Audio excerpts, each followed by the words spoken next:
Sinabi ng Department of Public Works and Highways DPWH, ang pagtatayo ng 32 kilometrong Bataan-Cavite Interlink Bridge ay posibleng magsimula ng maaga o kalagitnaan ng 2025, ang proyekto ay papundohan sa pamamagitan ng isang Official Development Assistance o ODA.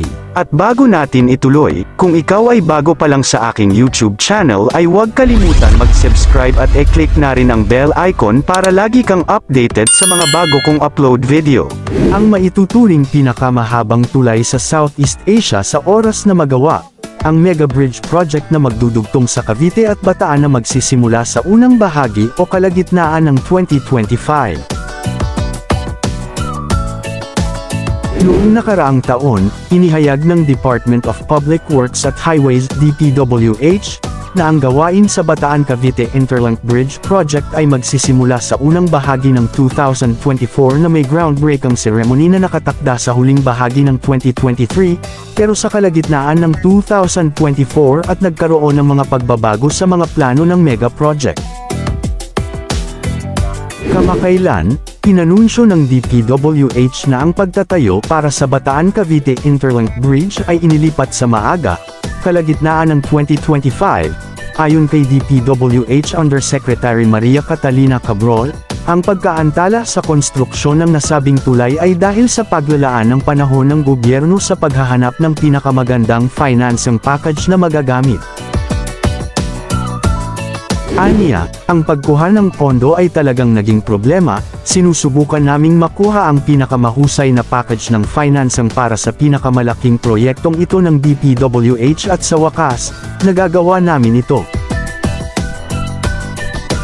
Sa kabila ng pagkaantala, binanggit ni Cabrol na natapos na ang Detailed Engineering Design, DED, ng Mega Bridge Project habang idinaos noong nakaraang July ang bidding ng Initial Contract Package.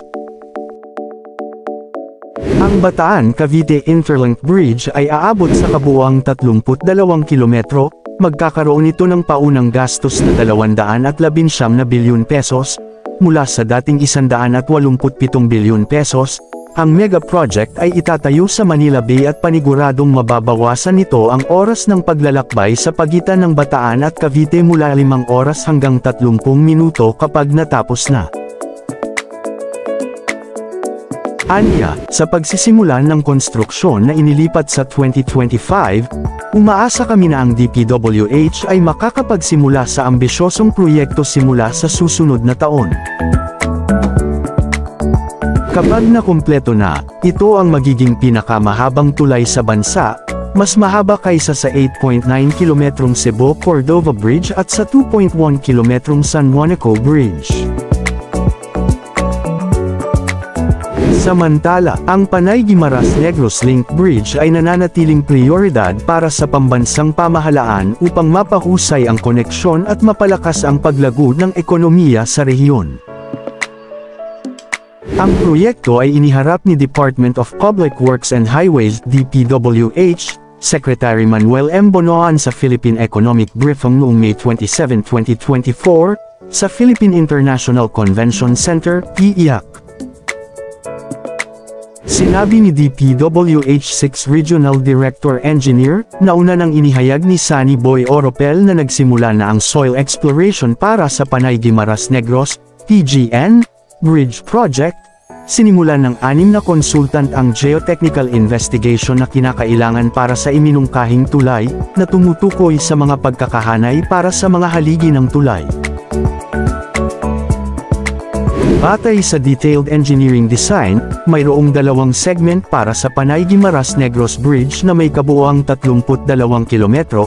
Paliwanag ni Oropel, ang Segment 1 ay sumasaklaw sa Panay hanggang Guimaras, at ang Segment 2 ay sumasaklaw sa Guimaras hanggang Negros.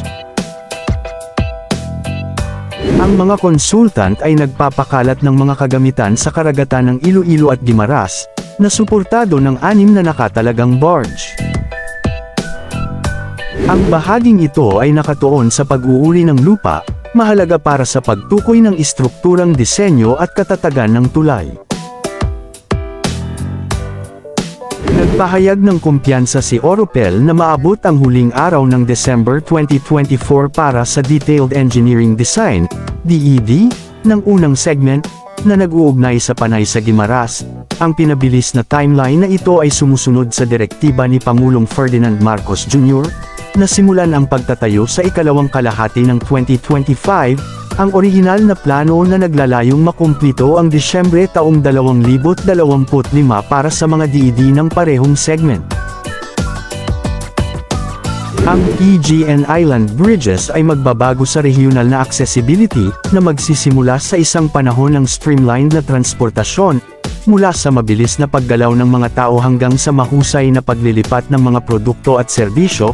Muling tatukuyin ng mga tulay na ito ang paglalakbay sa pagitan ng mga isla, na magtitiyak ng mas maliwanag, mas magkakaugnay na hinaharap para sa lahat. Ang PGN Bridge Project ay inaasahang magbabago ng regional connectivity sa Panay, Guimaras, at Negros, na magpapababa sa oras ng paglalakbay mula 3 hanggang 4 na oras hanggang 1 oras lamang kapag ito ay natapos in 2030, mapapadali ng tulay ang tuloy-tuloy na paglilipat ng iba't ibang produkto mula sa Guimaras, Iloilo, Negros, at iba pang karatig lalawigan sa kanlurang Visayas. Magsisimula ang unang bahagi ng tulay sa Barangay Mivihechanova sa Leganes, Iloilo, umaabot hanggang Buenavista, Guimaras, at magpatuloy mula San Lorenzo, Guimaras, hanggang Pulupandan, Negros Occidental. Samantala, ang inaabangang mega bridge sa Cagayan na nag-uugnay sa bayan ng Apari at Camalaniugan ay inaasahang matatapos na sa lalong madaling panahon.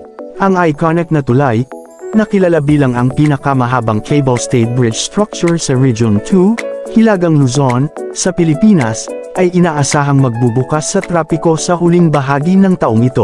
Ang kahangahangang tulay ay umaabot ng mahigit 1.5 kilometro, na ginagawa itong matibay ang konstruksyon, itinayo gamit ang pinakamagagandang materyales. Ang tulay ay idinisenyo upang makayanan ang matinding lagay ng panahon at mabigat na trapiko. Ang disenyo ng cable-stayed ay hindi lamang nagpapaganda ng aesthetic appeal nito, ngunit tinitiyak din ang katatagan at lakas at eco-friendly, isinasama ang mga napapanatiling kasanayan. Ang pagtatayo ay naglalayong mabawasan ang epekto sa kapaligiran, mga tampok ng pagiging naa-access, nilagyan ng mga pedestrian pathway, na tinitiyak ang kaligtasan at kaginhawahan para sa lahat ng mga gagamit.